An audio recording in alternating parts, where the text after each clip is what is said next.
वाह, वाइन पीने के लिए इतना ड्रामा। ये इवेंट कम बॉलीवुड पार्टी ज्यादा लग रही है।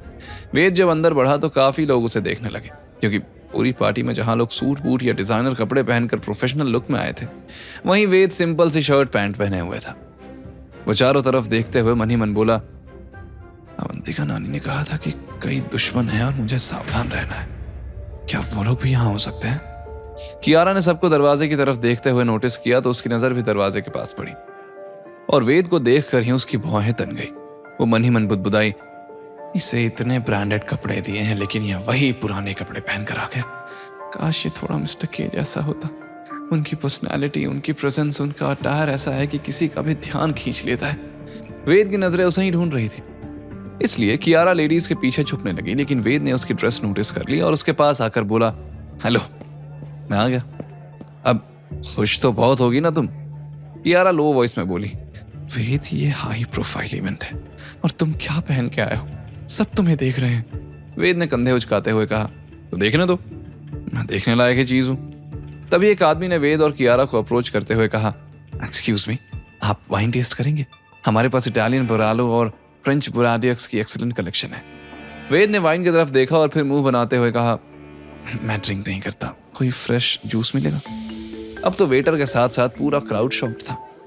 वाइन फेयर में वाइन नहीं पीने वाला गेस्ट, और कियारा को लग रहा था जैसे धरती फट जाए और वो उसमें समा जाए। वेद के कपड़े पहले ही आउट ऑफ द प्लेस थे और अब उसकी बातें भी उसे शर्मिंदा कर रही थी, लेकिन वेद को तो जैसे कोई फर्क ही नहीं पड़ रहा था। इसी बीच वेन्यू में सानिया सबरवाल अमन के साथ पार्टी में आई। उसने एक stunning red wine coloured backless gown पहना था जो वाइन फेयर के थीम से परफेक्टली मैच कर रहा था। उसने धीरे से अमन के कान में कहा, आज कियारा को सबके सामने ह्यूमिलिएट करना ही हमारा मकसद है। किसी भी हाल में हमारा प्लान खराब नहीं होना चाहिए। ये कहकर सानिया ने अपने जान पहचान वाले बिजनेस रिलेटेड लोगों से मिलते हुए चारों तरफ देखा और जब उसकी नजर वेद पर पड़ी तो उसके चेहरे पर स्माइल आ गई। वो सधे हुए कदमों से वेद और कियारा की तरफ बढ़ी। well, if it isn't the famous beauty Kiara Raizada. Kiara ने उसे देखकर कहा, हाय सानिया। सानिया ने सीधा वेद की तरफ देखा और बोली, हमेशा की तरह इस बार भी तुमने मुझे इम्प्रेस किया है वेद। पूरी भीड़ में सबसे अलग हो तुम। तुम बहुत ऑथेंटिक स्टाइल मेंटेन करते हो। वाइन फेयर में जूस, हाउ यूनिक। वेद ने सानिया की तरफ ऐसे देखा जैसे उसके अंदाज या तारीफ से उसे कोई फर्क ही नहीं पड़ा। लेकिन तुम बहुत ऑर्डिनरी हो सानिया। खुद को एक्सीलेंट दिखाने के चक्कर में अपना रियल चेहरा छुपाती हूँ। नॉट सो यूनिक, क्योंकि ऐसा सब करते हैं। ये सुनने के बाद भी सानिया के चेहरे की मुस्कान गायब नहीं हुई, बल्कि उसकी आंखों में वेद को पाने की चाह और बढ़ गई। वहीं कियारा को लगा कि सानिया डिलिबरेटली वेद को इंप्रेस करने की कोशिश कर रही है और शायद वेद भी उसमें इंटरेस्ट ले रहा है। कियारा के दिमाग में डाउट आने लगा, कहीं वेद सबरवाल इंडस्ट्रीज के साथ कनेक्टेड तो नहीं, वरना सानिया जैसी लड़की इसे क्यों भाव देगी। वहीं वेद को सानिया और बाकी भीड़ से इरिटेशन हो रही थी। वाइन की स्ट्रॉन्ग अरोमा और लोगों का दिखावा उसे बेचैन कर रहा था, इसलिए वह दोनों खूबसूरत लड़कियों को वहीं छोड़कर फूड सेक्शन की तरफ गया। सानिया उसे जाते देख मन ही मन बोली, आचार के इंडस्ट्रीज का नाम बदनाम होने के बाद मैं तुम्हें अपनी कंपनी में जगह दूंगी वेद। तुम्हारी जगह मेरे साथ है, कियारा जैसी कमजोर लड़की के साथ नहीं। फूड सेक्शन में ज्यादा लोग मौजूद नहीं थे, लेकिन खाना ढेर सारा रखा था। तभी उसकी नजर कॉर्नर पर पड़ी, जहां कुछ लोग एक लड़की को घेरे हुए खड़े थे। वेद ने जैसे ही लड़की का चेहरा देखा, उसकी भौहें तन गई, क्योंकि वो लड़की प्रिया थी, शरद सान्याल की होती। वो तुरंत प्रिया की तरफ बढ़ने लगा। तभी उसने एक लड़के को मॉक करते हुए सुना, प्रिया तुमने वाइन ट्राई की या अभी भी छोटी बच्ची हो? उनकी बातें सुनकर प्रिया की आंखों में आंसू आने लगे। भले ही वेद ने उसका ट्रीटमेंट किया था, लेकिन वो अभी भी लोगों के बीच बहुत अनकंफर्टेबल फील करती थी और यहाँ तो सब मिलकर उसकी इंसल्ट कर रहे थे। अबे देखो, ये रोते हुए और भद्दी लगती है, वीडियो बनाता हूँ इसका, वायरल हो जाएगी। वो जैसे ही फोन निकालकर वीडियो बनाने ही वाला था कि तभी वेद ने उसका हाथ पकड़ लिया और गुस्से में कहा, घर वालों ने इंसानों वाली भाषा नहीं सिखाई क्या? वो लड़का वेद के कपड़ों की तरफ इशारा करके बोला, क्या हुआ, तुम्हें तरस आ रहा है? बाकी लोग ठहाका मारकर हंस पड़े और प्रिया की आंखों से आंसू टपक पड़े। वेद ने उसे घृणा से देखा और उसका कॉलर पकड़ते हुए बोला, सुअर उसे कहते हैं जो गंदगी लेकर घूमता है। ये सुनकर वो लड़का चिल्लाया, तो मेरा कॉलर पकड़ेगा? मोहित छाबड़ा का जानता नहीं है क्या कि मेरा बाप कौन है? मेरा बाप जो भी है, अच्छी शिक्षा नहीं दी ना, मैं देता हूं तुम्हें शिक्षा। नंबर 1, लड़कियों के साथ तमीज से पेश आना चाहिए। उसने दूसरा थप्पड़ बजाते हुए कहा, बाप के पैसों पर घमंड नहीं करना चाहिए। यह नजारा देखकर मोहित के साथी तुरंत बाहर हॉल में भागे और अगले ही पल पूरे वेन्यू में खबर फैल गई कि एक आम से दिखने वाले लड़के ने छाबड़ा इंडस्ट्रीज के मालिक के बेटे को थप्पड़ मार दिया। सब लोग माजरा समझने के लिए फूड सेक्शन की तरफ आए और जब कियारा ने वेद को मोहित को थप्पड़ मारते हुए देखा तो सर पकड़ लिया और मन ही मन बोली, ये जहां जाता है मुसीबत ही खड़ी कर देता है। पहले से आरके इंडस्ट्रीज का नाम कई स्कैंडल्स में फंसा हुआ है, ऊपर से सोनिया का मैटर है। और अभी कहीं मिस्टर छाबड़ा को पता चल गया कि ये मेरा असिस्टेंट है तो हमारी कंपनी के साथ डील खत्म ना कर दे।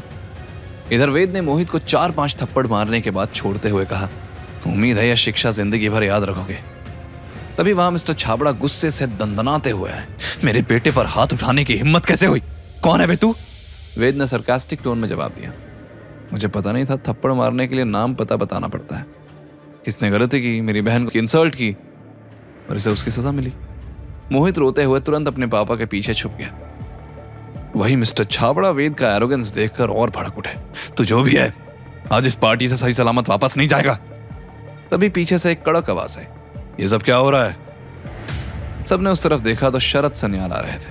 उन्हें देखते ही मिस्टर छाबड़ा रिस्पेक्ट से बोले, सर ये लड़का यहाँ तमाशा कर रहा है, इसने बिना वजह मेरे बेटे पर हाथ उठा दिया।